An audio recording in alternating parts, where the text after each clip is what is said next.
Good morning, students. Today we are going to study about homoatomic and heteroatomic and allotropes of carbon. First we will start with homoatomic and heteroatomic. What is homoatomic?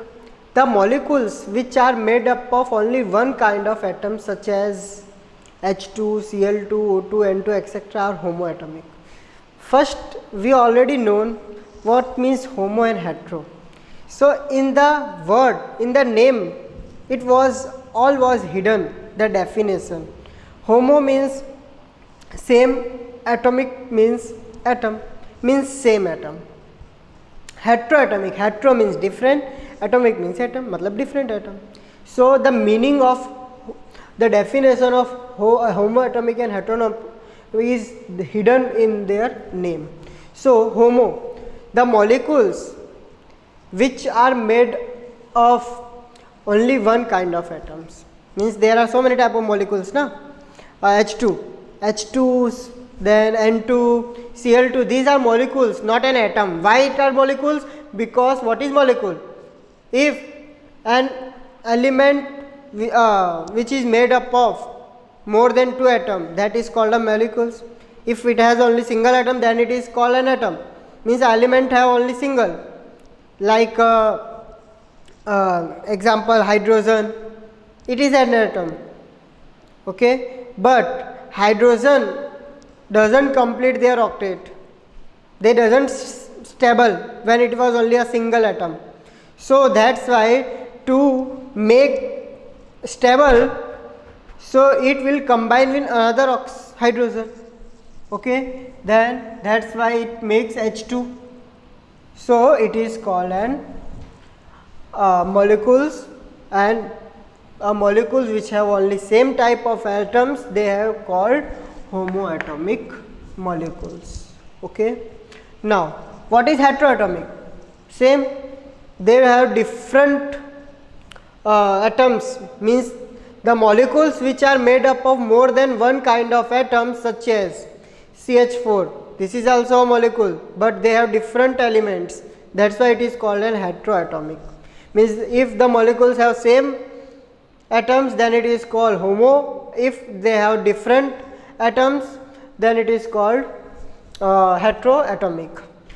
Now another topic is covalency. What is covalency? The number of electrons which an atom shares with other atom to form a covalent molecules. Means if number of electrons will be shared by the other atoms to form a covalent molecules, then it is called their covalency.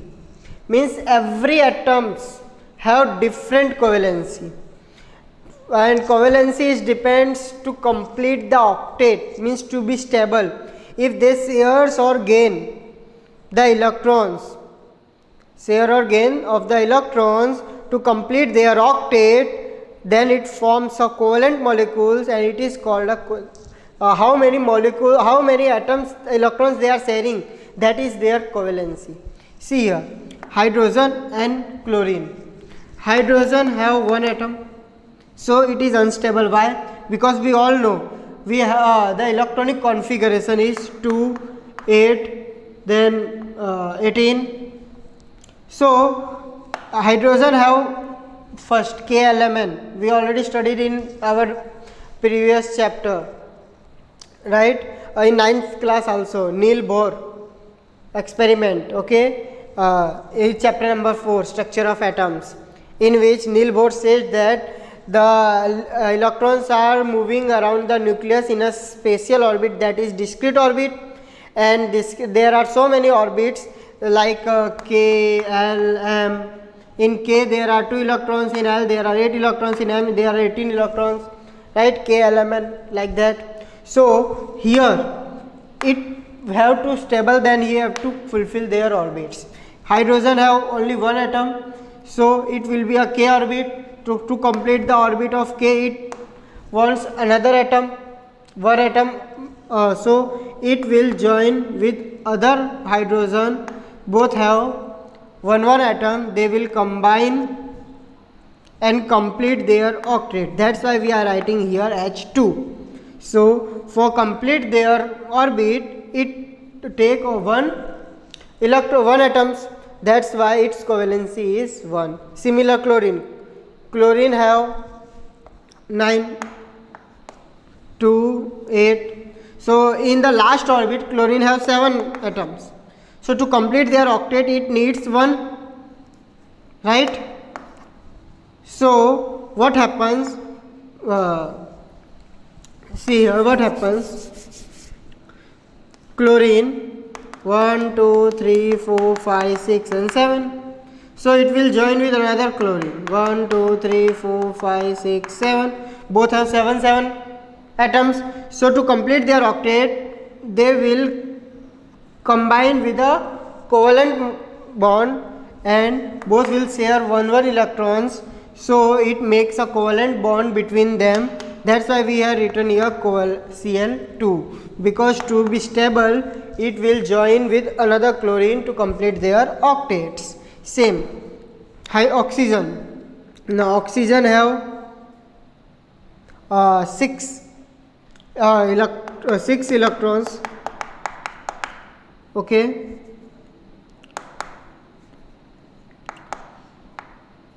Okay. Now here. So to complete their octet, it will share 2 electrons. So it has 6, then it will share these electrons here, then it will complete their octet. It also complete their octet. So they will share 2 electrons. That's why their covalency is 2. Same nitrogen have 3. They will share 3 covalency. We are making bond like that also. It share 1 electron, then single bond. It make a single covalent bond. It makes a double covalent bond. It makes a triple covalent bond. Okay. So this was the covalency of an atoms, means how many number of atoms they are sharing between their molecules. It called its covalency. Now properties of covalent bond. This is the method of complete. It was a whole topic, formation of covalent bond. Now I will explain you how they will formation a covalent bond by sharing their electron to complete the octet.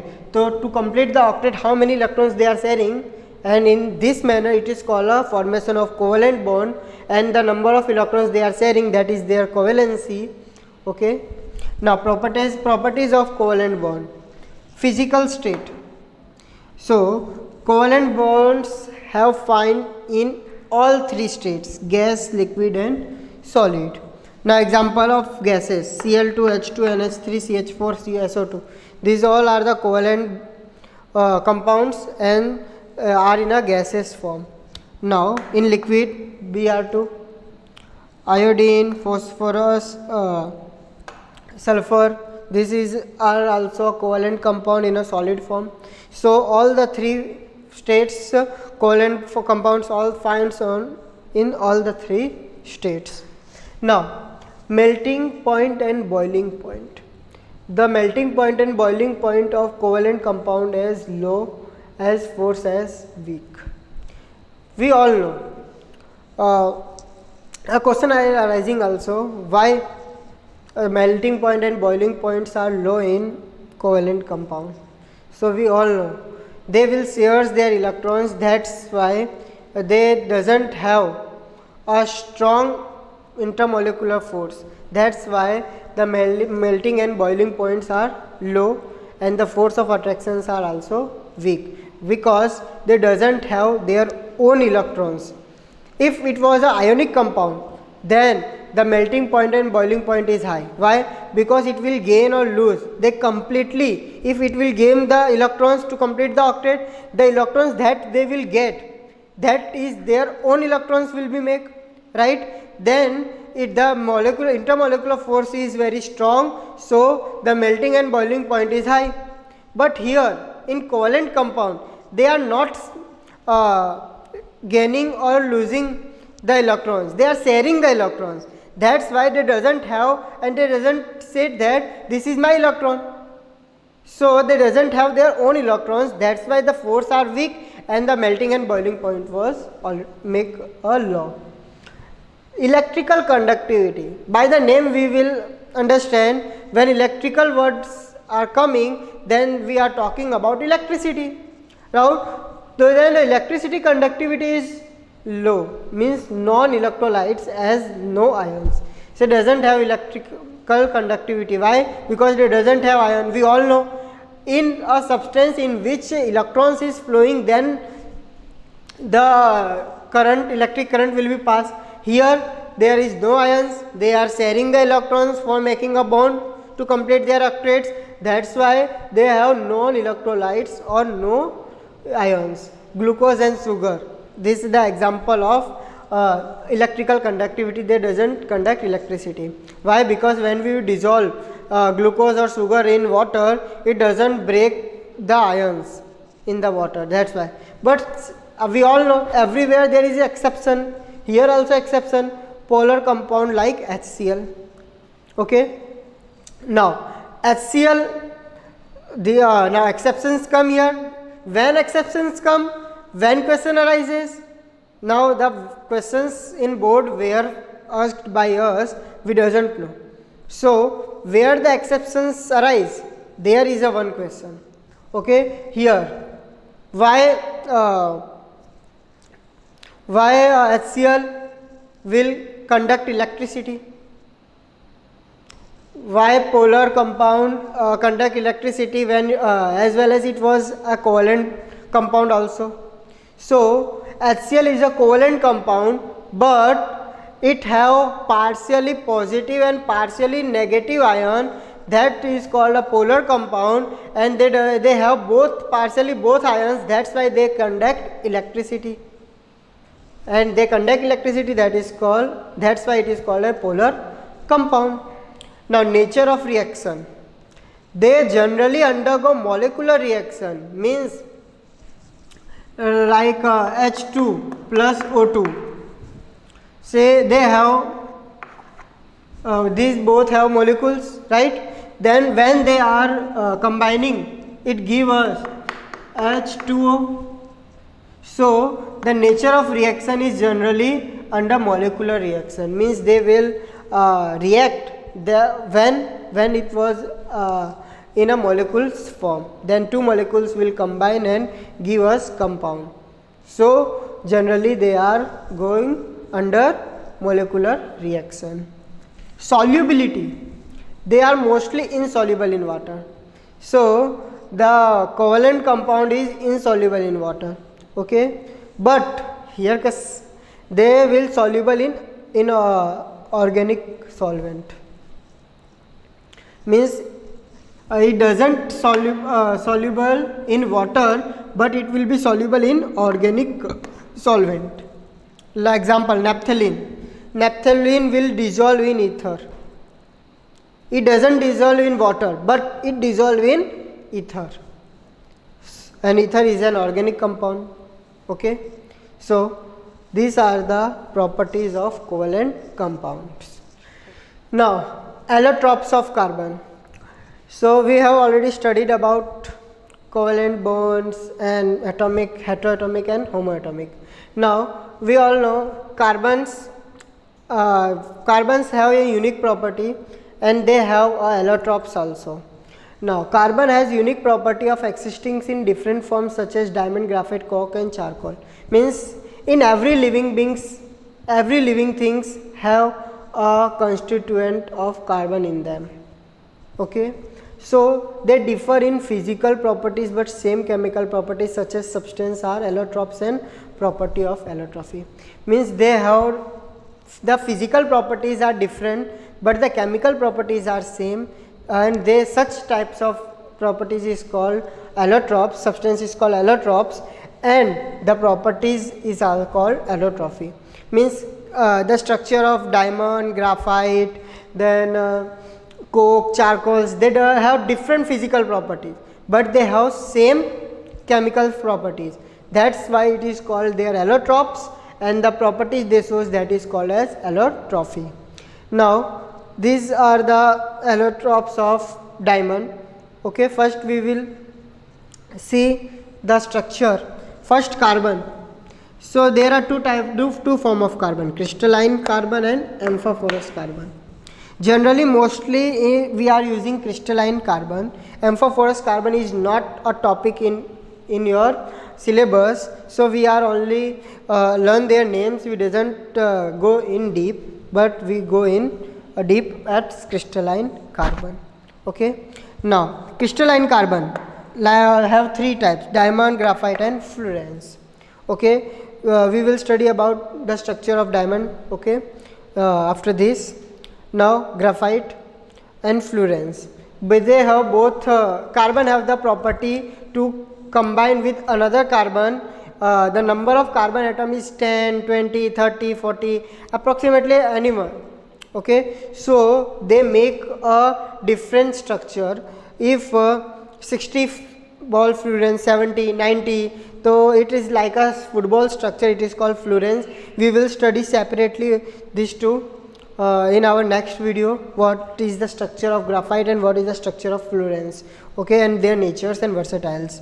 Now amorphous carbon is three types: coal, charcoal and lamp black. Coal have two types. When we destructive distillation of when we do of coal, so it give us 99% pure carbon, that is called coke, and 1% that is called a gas carbons and anything else. Now coke, when we destructive distillation of coke, then we will get four types of peat, lignite, butamines and these all things. Now wood, charcoal have three types.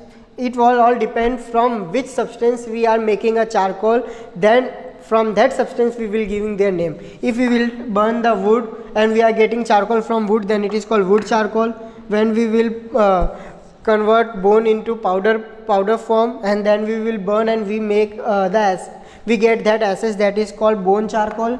Then sugar charcoal, when we will burn sugar and the residue what we are getting, that is called sugar charcoal.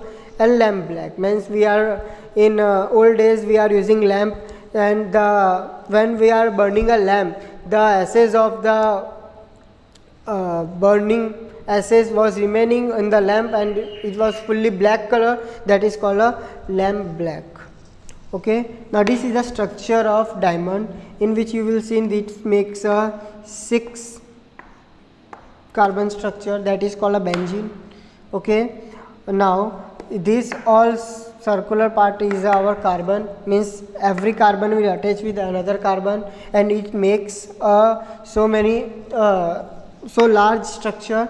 It will join another like this, so it will make like these structures, and we will getting how many carbons are present in that diamond. The cost of the diamond will be increased.